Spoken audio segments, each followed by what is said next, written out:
winning an award like this is, apart from being an enormous shock, and it's interesting how it sends you into a period of reflection, as it has for me, and made me think an awful lot about what I do and why I do it, and all the other extraordinary women I work with that really should be getting this award. But one of the things that it really has done for me is it's been a real shot in the arm in terms of motivation. It's made me feel this great weight of responsibility about honouring this incredible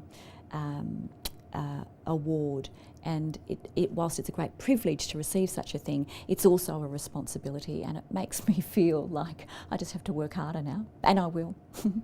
I think as I got older and started to realise that journalism is not only just a big responsibility, a great responsibility, but that we can use the access that we get to an even greater good, if that doesn't sound too pithy, but that, you know, that sometimes there is a limit to what we can do as journalists, and you certainly experience that when you're out in the field, you know, particularly in difficult circumstances, war zones being one of them, and you really live the limitations of what we do. I think I got to a stage where I needed to continue working on the things that really mattered to me, but beyond just journalism, although journalism is the core of what I do. Communications is the core of what I do.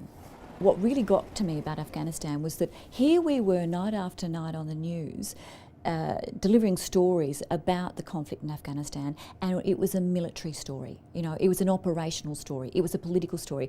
We weren't hearing the stories about the people. And I knew from my contacts and the work I'd been doing on the sidelines that there was a bigger story going on, and that's the story of women. And that the women are at the centre of that battle, as they often are in these situations, and that's what I wanted to see. I wanted to research, and I did. And as a result, you know, I did quite a bit of media, generated a bit of media myself about that issue, and will continue to. I started in journalism as an ABC cadet back in 1986. It was a very different world for women in Australia even then. You know, I'd been through university in the early 80s when feminism was big on campus, and I thought in 86 that we had a long way to go. Yes, I've seen some terrific changes both domestically and internationally, globally for women, but, you know, I don't know, just when I think that we really are making progress, something again will happen that makes me feel we're going backwards. And right at the moment, it's interesting, I think, not just here in Australia, but globally, there is again a sense that we are sliding backwards.